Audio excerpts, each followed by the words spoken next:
Hello mga master, gagawa tayo ng ganito kasi sobrang na talaga yung dami ng tubig, yung volume ng tubig na binubuhos ng ulan.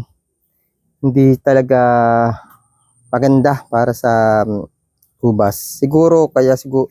Kaya walang kasi nung nagtatanim dito sa Mindoro dahil nga dun sa problemang tubig ng ulan. Sobrang dami talaga dito kung umulan at malimit ang ulan dito sa Mindoro.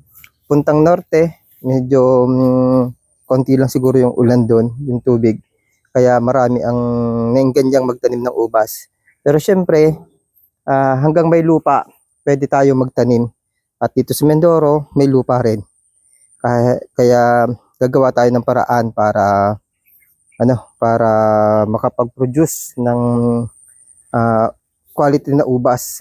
Hindi tayo titigil, hindi tayo susuko. Kung hanggang sa ma-perfect natin, hanggang sa makuha natin ang tanging gusto natin sa pagtatanim at pagpapaganda ng ubas. Eto, maglalagay tayo nito mga master. Hollow block, kahit ganito na lang muna. Ang nakikita kong kagandahan yan, mas siya sa kaagaw na mas madali siyang linisan kasi lilinisan lang natin ito. Kasi dito manggagaling yung yung pataba. Lalagyan natin ng mga damo-damong ganyan. Lalagyan natin ng mga organic na pataba sa loob. Ang ugat niyan kung ang lupa ay makaabot hanggang dito, ang ugat niyan magkakaroon dito yan. Kasi matatabunan, lahat ng matatabunan ng lupa na parte ng katawan ng ubas, magkakaroon dyan ng ugat at tutubuan ng ugat. Kaya medyo mataas na yung ugat. Ngayon, kahit ang tubig na andito sa ground, kahit katulad nito, basang-basa yung mga ground, kahit nandyan yung tubig sa ground, posible na hindi siya maapektuhan kasi ang ugat niya nasa ibabaw. Ngayon, ang isa sa naiisip ko, open naman siya, 'di ba? Pag sinabi natin, paano hindi ay open, pwedeng diyan din manggagaling yung basa. Pwedeng maglagay tayo ng plastic dito, mga master. Yung sukat dito, lang ito, papasok natin dito. Yung tendency ng ulan, pwedeng hindi dito pumasok dito sa ilalim. Kung may pumunta man diyan na sipsip ng lupa na tubig, hindi gaanong karami na tulad ng direkta na binabagsakan ng tubig. Yun po yung naiisip ko. Yung iba kaya naglalagay ng greenhouse. Kapag nasa loob ng greenhouse, limitado na yung tubig na papupunta sa halaman. Pero napakalaki ng capital kapag magi-greenhouse. Kaya dito tayo sa mas murang capital. Ito. May mga hollow block tayong linagay dito. Kompleto to. Meron din yung kabila. Lalagyan na rin natin. Yan. Hindi pa lang nadadala lahat dito. Unahin ko munang lagyan ito. Kasi medyo matrabaho din at nakakapagod din. Una-una din tayo sanay sa ganito. Kaya uutay-utay natin. Magaganda yung dito sa kabilang ito. Yung ubas dito sa kabila. Malulusog. Pero syempre, hindi ako kumbinsido sa performance. Kailangan talaga na maglagay ako ng ibang pamamaraan para mas maalagaan. Nahihirapan talaga ako dito sa panag-ulan. Ano pala ngayon? October, may December, may December pa, may November pa, may January, February na boost din ang ulan yan at may mga bagyong parating. Kaya ito na, gawin na natin at papakita ko sa inyo kapag natapos natin gawin. Ganito talaga yung magiging sample niyan. Ito talaga. Start planting in the backyard garden. Beautiful plant, especially grapes. A joy to behold each passing day.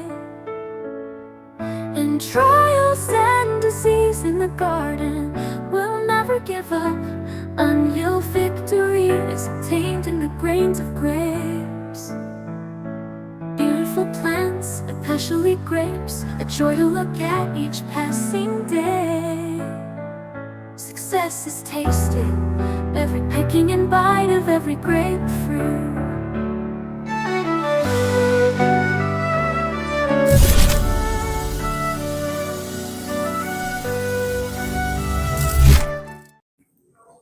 Yan. Meron akong binili. Pinakita ko lang sa inyo. Naka-vlog din yung isa kong video. Ito yung bokashi. Isang organic na fertilizer na gagamitin natin sa ating ubasan. Free-produce siya ng mga asosasyon ng mga magsasaka na gumagawa ng organic. 40 kilos siya. Dito sa amin, ito ay 500 pesos. Sasama natin to sa ating taniman. Carbonized rice hull, cow chicken manure, rice bran, mud press garden soil. Tuba, concoction. Mix na to. Ipapakita ko sa inyo kung ano yung itsura ng loob kasi gagamitin na natin ito doon sa iba na gawa na natin na taniman. Eto, tinanggal ko yung may plastic siya sa loob. Ito yung itsura ng loob niya. Yan. Mix na yan. Ay, mga master dyan. Yan. Pwede na dito yung napakita ko doon sa isang camera natin yan. Pwede na dito yung isang ganito o dalawa. Agawan na lang ako ng sukatan para pare-parehas yung lagay natin sa ating garden.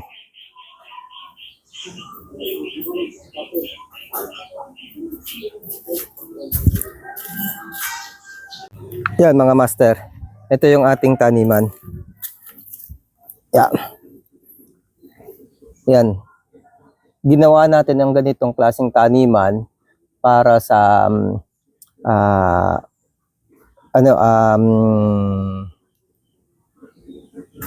panag-ulan. Kasi ang grapes talaga ang gusto niyan ay init, hindi tubig. Ang nangyayari sa lugar namin sa Mindoro, puro ulan ang marami. Siguro kaya sabi ko nga doon sa umpisa ng ating vlog, baka kaya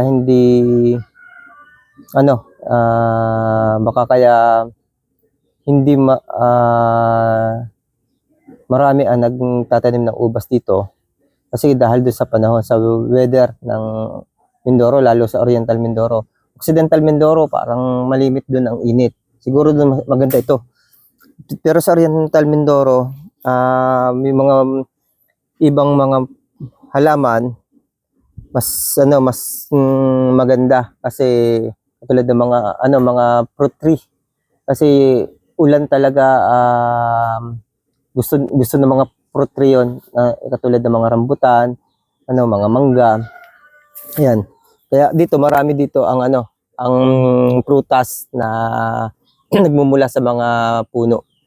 Pero ubas, sabi ko nga, parang first time lang na magkakaroon dito na taniman sa Calapan. Itong sa akin. Pero hindi tayo nawawalan ng pag-asa. Sabi ko nga doon sa umpisa ng vlog natin, hindi ako susuko na makuha natin yung tamang pag-aalaga ng ubas. Simulan natin, kailangan ipagpatuloy natin. Kaya ito, iniisip ko na ganito yung gawin. Dapat sasementohin ko to, pero hindi ko na ginawa kasi posible na itong area ay gamitin ko sa ibang pamamaraan, lalo't nasa unahan ng bahay ko. Ganun din yung nasa likuran ng bahay. Pwedeng kadugtong ng bahay. At dito sa side, yan yung kung maglalagay ako ng ganito, pwedeng semento. Dito, hindi mapapansin nyo, merong iilan pa. Yung sa likod, kompleto na. Naunang kong ginawa yung sa likod ng bahay, papakita ko sa inyo, papasilip ko sa inyo. Ito, kulang pa. Umorder na ako ng hollow block. 100 pieces na hollow block. Labis yun para dito. Ang lalagyan natin ng labis, yung sa side, yung tataniman natin ng bagong mga variety. Umpisahan na natin agad sa ganitong pamamaraan yon. lalo pat nagkakatubig nga doon. Hindi pantay ang lupa, may mga lugong, kailangan talaga may ganito. Ang ginamit natin dito, itong garden soil, tapos sa gitna linagyan natin nung mga mamaya papakita ko sa inyo yung ating mga yung mga dahon dito na winalis, tapos ginawa nating lupa, yung mga basura na natutunaw, waste ng kitchen na ilinagay natin doon sa drum, tapos tinambunan natin ng garden soil. Ngayon naging na siya, lupa na. Papakita ko sa inyo. Yun yung nasa gitna, tapos linagyan ko ulit ng garden soil sa ibabaw. Tapos pag dating sa ibabaw, lalagyan ko ito ng yung binili natin na na organic fertilizer. Wait lang, may papakita pa akong isa sa inyo. Bukod dito, meron pang gagawin tayo. Ito na mga master, may soft drinks tayo dito. Ito, bubutasan ko dito. Yan.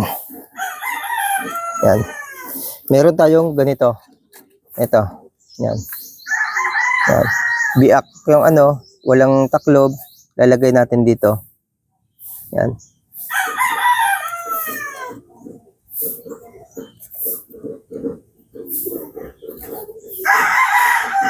Diyan na yan. Diyan na yan. Isa. Lalagyan na lang natin. Yan. Dito na yan.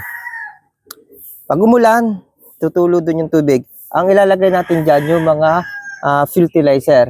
Pwedeng yung yung mga liquid na organic. Dadating ang panahon na i-pure organic natin to. Ngayon lang, ginagamitan natin ng synthetic pa. Inaalalayan natin ng synthetic. Tutunawin natin yung fertilizer tapos sa tubig, tapos ilalagay natin dito sa loob. Siya magsisilbi na sisipsipin nitong ating halaman. Yun lang mga master, papakita ko sa inyo yung fertilizer na ginawa ko, yung matabang lupa. Tapos papakita ko yung kabilang taniman. Papakita ko din sa inyo yung i-update ko din kayo dun sa ating mga bagong seedlings. Yan mga master.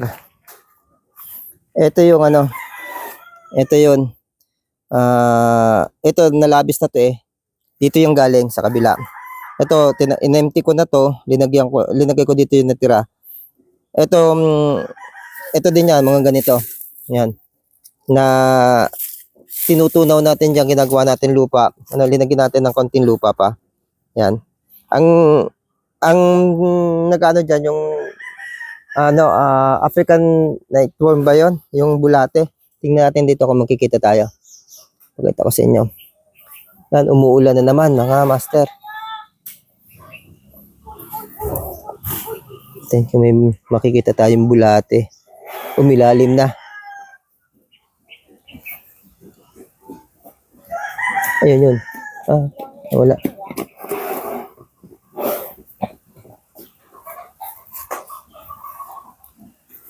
Ayun yun.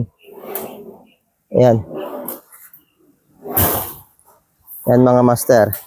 Kita ba dito sa kabila? Ayan. Yan yung ating ito mga master. Yan. Ito. Yan. Lahat ng meron na nito. Lahat ng meron nitong taniman na ng bago. Nalagyan na natin ng ng fertilizer, organic. Ito na. Ito. Yan. Lagyan natin lahat. Doon sa likod, nalagyan na rin natin. Lahat yun. Dito, may naiwan. Kasi Sabado ko pa malalagyan ng hollow block. Dahil pag hindi bukas madideliver o sa Martes madideliver yung hollow block kasi ang daming tanggap nung gawaan. Ito, pinakita ko lang sa inyo. Tapos linagyan ko nga lalagyan ng soft drinks. At ito, lalagyan ko na. Lahat ito na may hollow block na. At nalagyan ko na ng lupa na may pataba na, lalagyan ko na siya ng ganoong hollow block. Ay, ang plastic. At pagka nakaisang araw, siguro, lalagyan ako ng fertilizer o kapag nakompleto ko na ito para sabay-sabay na yung pag-fertilizer natin. Ang procedure na ginagawa ko dito, semi-organic. May halong synthetic habang pinapalaki lang natin. Kapag ito ay okay na, ititigil natin yung synthetic at i-pure organic natin ang ating mga ubas. Yan, papakita ko na lang sa inyo yung mga yung mga bagong cuttings na pinasisibol natin at yung isang garden. Yan mga master. Ito yung pinasisibol natin. Meron ditong isang may sibol na. Itong isang ito, Baikonur. Ang problema bakit na andito ngayon, ito, dati ito na andito sa kabila, sa likod. Nadali ng pusa. Kaya kinakabahan ako kung anong mangyayari dito. Kung tutuloy ba ito. Kasi nanlagas talaga ito. Naglagas-lagas ito, tanggal ang lupa. Tanggal itong mga tanim natin, nagtanggal. Tanggal dito sa taniman. Wala na akong magawa. Ilinagay ko na lang dito sa sa taas. Ang problema ko lang dito, nauulanan dito kapag dito kasi sa kabila, ligtas sa ulan. Ang problema, yung pusa naman dahil hindi nga nauulanan, hinihiga naman. Ito. Wala pa tayo talagang nursery. Dapat talaga nasa nursery ito. Yung may UV plastic para para nakakakuha siya ng sunlight, tapos hindi direct sa sunlight, hindi maapektuhan ng ng sobrang init. Tapos hindi na uulanan. Okay? Sana panalangin natin magtuloy-tuloy siya katulad nitong isa ng Baikonur, meron na. Yan. Ipapakita ko doon sa isa kong video, isa kong vlog. Yan mga master. Ito namang isang vlog ang pasilip natin dyan. Yan, kita nyo. Meron dito, meron din doon sa baba. Dito sa kabila, makikita. Yun. Ayun. Okay. Yan mga master. Pinapakita ko sa inyo. Natapos na yung taniman ko dito. Meron ng lahat. Hollow block. Lahat ito, meron ng lupa, meron na rin siyang organic fertilizer. 1, 2, 3, 4, 5, 6, 7, 8, 9, 10, 11, 12. 12 puno ito, merong isang maliit. Kasi yan yung lagi nalaang lumulubog sa tubig at laging namamatay. Ngayon, siguro naman makakasurvive na siya kasi hindi na siya lumalangoy sa tubig. Medyo malago na ulit ang damo. Ang isa pa dito, mas madali siyang damuhan kasi hindi tatamaan yung puno kasi nasa loob na siya ng hollow block. Okay mga master, ito lang, isang pasilip.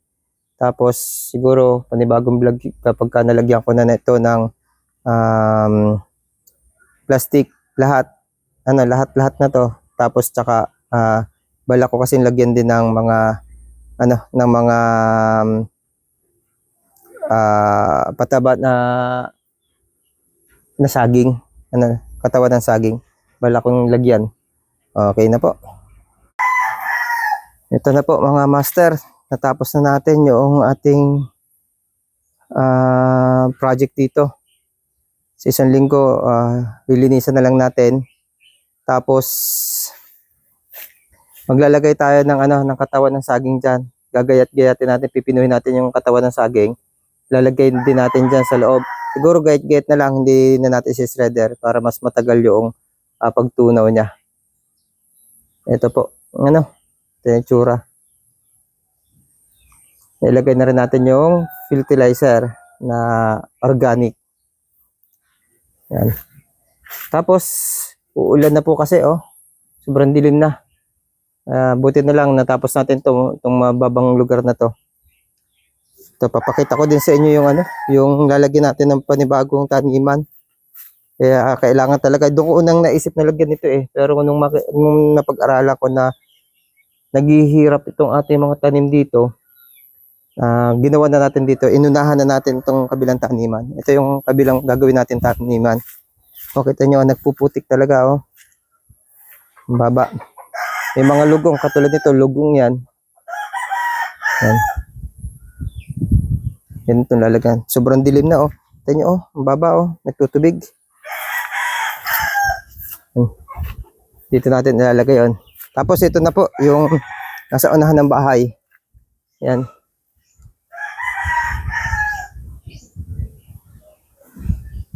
Dito na po yung nasa unahan ng bahay. Ito na po ang itsura. Tatapusin natin yan kapag na-deliver na. Ano po, Sabado. Malamang na-deliver na sa Sabado yung mga na-deliver na bukas o sa isang araw yung mga hollow block. Sabado may ilalagay na natin. Yan lang mga master. At kita tayo sa susunod na ng mga vlog.